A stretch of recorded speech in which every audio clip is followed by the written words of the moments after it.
बिस्मिल्लाहिर्रहमानिर्रहीम अस्सलामु अलैकुम रहमतुल्लाहि व बरकातुहू। नाज़रीन, आप देख रहे हैं दुनिया मेरे आगे यूट्यूब चैनल और मैं हूं गुलाम नबी मदनी। आज 30 जुलाई 2021 है और आज दिन है जुम्मतुल मुबारक का।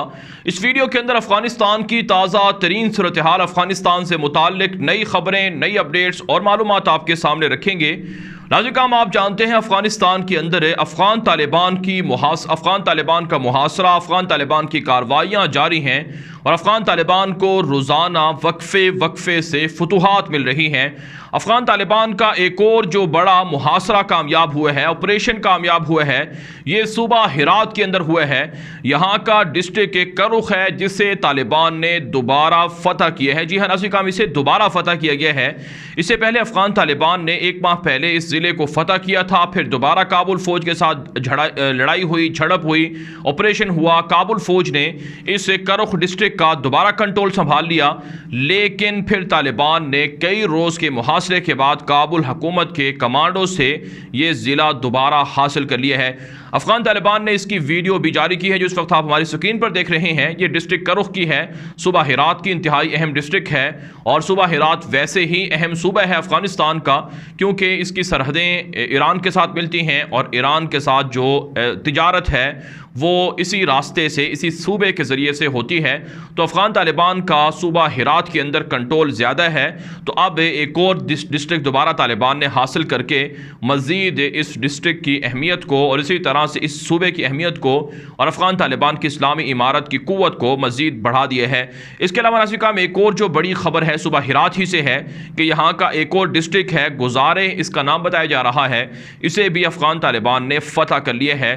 सैकड़ों काबुल फ़ौजी यहाँ से भाग निकले हैं और दर्जनों सरेंडर भी हुए हैं और काबुल हुकूमत के कई फ़ौजी तालिबान के हाथों हलाक और ज़ख्मी और कैदी भी बनाए गए हैं। बुनियादी तौर पर हिरात के अंदर जो वहाँ के मलेशिया हैं जिसमें अता नूर और इस्माइल ख़ान नामी जैसे वो वहाँ के जो जमात है जमीयत इस्लामी, उनके ये लोग हैं बुनियादी तौर पर जो तालिबान के ख़िलाफ़ लड़ाई कर रहे थे, तालिबान को यहाँ पर फतह हासिल करने से रोक रहे थे। नाज़रीन, इसी हवाले से ख़बर है कि इस्माइल ख़ान नामी शख्स है जो तालिबान का सबसे बड़ा मुखालिफ बना हुआ है हिरात के अंदर। इसका करीबी साथी जो इसका करीबी मुहाफ़िज़ था, बॉडी गार्ड था, मुहाफ़िज़, उसे भी तालिबान ने हलाक कर दिया है।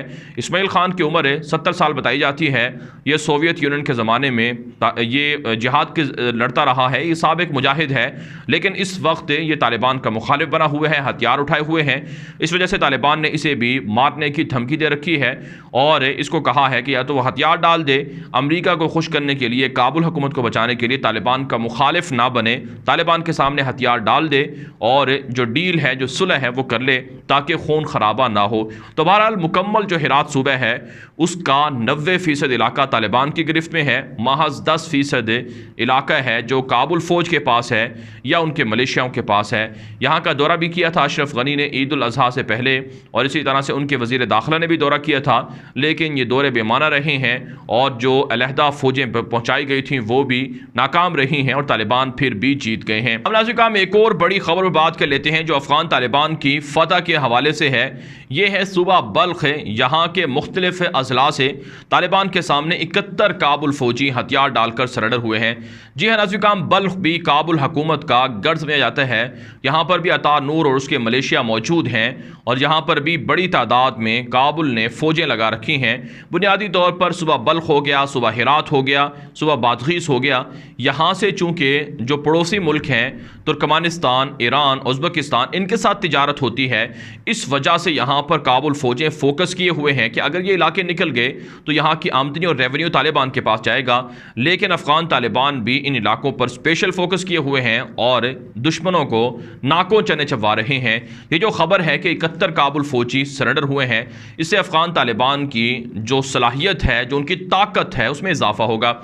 अफ़गान तालिबान की स्ट्रेटजी रही है कि पिछले 3 माह के अंदर काबुल फ़ौज को और पुलिस को और उनके जो सरकारी लोग हैं उनको मुख्तलिफ तरीक़ों से दावत देते हैं ताकि वह हथियार डालें, खून खराबे की नौबत ना आए, फ़तह मक्का की याद ताज़ा हो। इस वजह से तालिबान को ये जो फतूहात मिलती हैं, तालिबान इसे सबसे बड़ी फ़तह करार देते हैं। तो बहरहाल नाज़रीन, 71 काबुल फ़ौजी तालिबान के सामने सरेंडर हुए हैं। मजमूई तौर पर पिछले 3 माह के अंदर 15,000 के करीब काबुल फ़ौजी, पुलिस एहलकार, सरकारी एहलकार तालिबान के सामने हथियार डालकर सरेंडर हुए हैं, जो बाद में तालिबान की क़ुव्वत में इजाफा का सबब भी बन रहे हैं और तालिबान इन्हें मुस्तक़बिल के अंदर नौकरियां भी प्रोवाइड कर रहे हैं, जॉब भी दे रहे हैं, तो एक अच्छी बात है। इसके अलावा नाज़रीन, एक और बड़ी खबर सामने आ रही है कि अफ़गान तालिबान के ख़िलाफ़ कंधार के अंदर स्पेन बोल्दक में गैर मुल्की जंगी जहाज़ों ने बमबारी की है। काबुल हुकूमत के ज़राए बता रहे हैं कि स्पेन बोल्दक का इलाका है, तादीन खान जो जनरल अब्दुल रज़ाक का भाई था, उसके घर के आसपास तालिबान ने कब्ज़ा किया हुआ है, तो वहाँ पर बमबारी की गई है और उसमें कई तालिबान के मुजाहिदीन को शहीद करने का दावा सामने आ रहा है। लेकिन तालिबान ने इसकी सख्ती से तरदीद की है कि हमारे लोगों को शहीद नहीं किया जा रहा है, बल्कि निहत्ते लोगों पर बमबारी हो रही है। इसके अलावा नाज़रीन, एक और ख़बर सुबह हिलमन से भी सामने आ रही है। यहाँ पर भी अमरीकी फ़िज़ाइया ने और काबुल फ़िज़ाइया ने मिलकर तालिबान के ठिकानों पर बमबारी की है और इससे भी दर्जनों तालिबान के मुजाहिदीन को शहीद करने का दावा है। लेकिन तालिबान ने इसकी सख्ती से तरदीद की है कि निहत्ते लोगों पर बमबारी हो रही है। सूबा हिलमत के अंदर, सूबा कंधार के अंदर, नंगरहार के अंदर सख्त लड़ाई है, सख्त मुहासरा है। सबसे ज़्यादा लड़ाई हिलमत के अंदर हो रही है और काबुल फ़ौज को बड़ी शिकस्त सूबा हिलमत के अंदर भी बर्दाश्त करना पड़ रही है। पिछले तकरीबन 7 दिनों के दौरान काबुल फ़ौज के सूबा हिलमत के अंदर 200 से ज़ायद फ़ौजी कमांडोज हलाक या ज़ख्मी हो चुके हैं और तालिबान के मुजाहिदीन भी कुछ शहीद हुए हैं। लेकिन ज़्यादातर जो तादाद है वो काबुल फ़ौजियों की है जो तालिबान के हाथों मारी गई है। तो अफ़गान तालिबान कहते हैं कि अगर ये लोग हथियार नहीं डालेंगे तो हम फिर इन्हें सबक सिखाएंगे। मैदान जंग के अंदर हिलमत के अंदर अफ़गान तालिबान ने काबुल फ़ौज के 3 जंगी जहाज़ यानी हेलीकॉप्टर भी तबाह किए हैं, जो एक तरह से बड़ी रुसवाई है काबुल हुकूमत के लिए। वाराणसी का हम अब बात कर लेते हैं सूबा नंगरहार की। सूबा नंगरहार के अक्सर इलाके तालिबान की गिरफ्त में हैं और अफ़गान तालिबान की अमलन इस्लामी इमारत यहाँ पर काम भी कर रही है। यहाँ के गवर्नर हैं निदा मोहम्मद, इनका नाम है। तालिबान की जानिब से इन्होंने वहाँ के मरकज़ी जो हस्पताल है उसका दौरा किया है। तालिबान की इस्लामी इमारतें जो मुख्तलिफ़ सूबों के अंदर हस्पताल हैं उनकी सूरत हाल को बेहतर करने के लिए, सिक्योरिटी देने के लिए और दीगर ज़रूरियात पूरी करने के लिए मुकम्मल ताउन कर रहे हैं।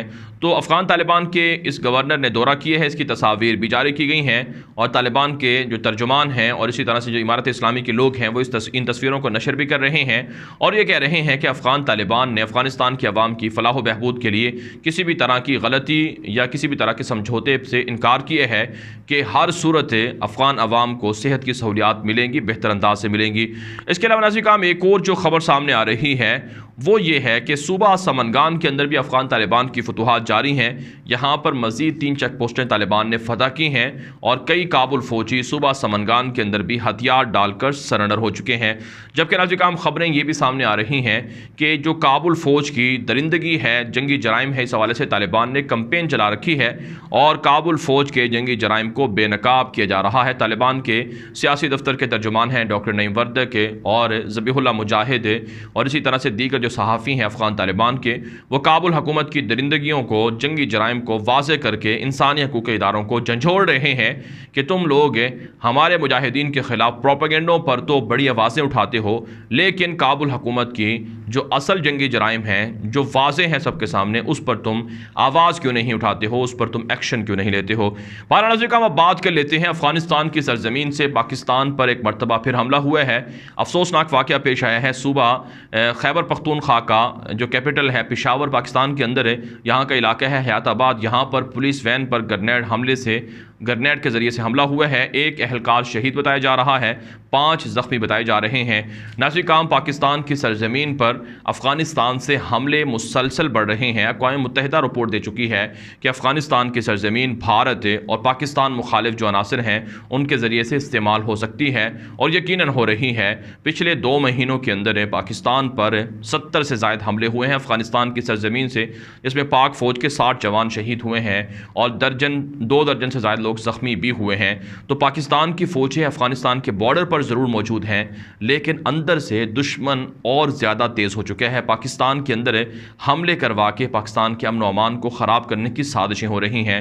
जो दासू डैम का वाक़या था जहाँ पर चीनी इंजीनियर्स पर हमला हुआ, और इसी तरह से लाहौर के अंदर जो हमला हुआ, इसके पीछे भारत की रॉ एजेंसी का हाथ निकला है और अफ़गानिस्तान की सरजमीन इस्तेमाल हुई है। BLA के लोग हैं, TTP के लोग हैं जो अफ़गानिस्तान के अंदर बैठे हुए हैं, लेकिन अफवाज पाकिस्तान पुरज़म है कि दहशतगर्दों का सफाया किया जाएगा और अफ़गानिस्तान से उन्हें चुन कर ख़त्म किया जाएगा।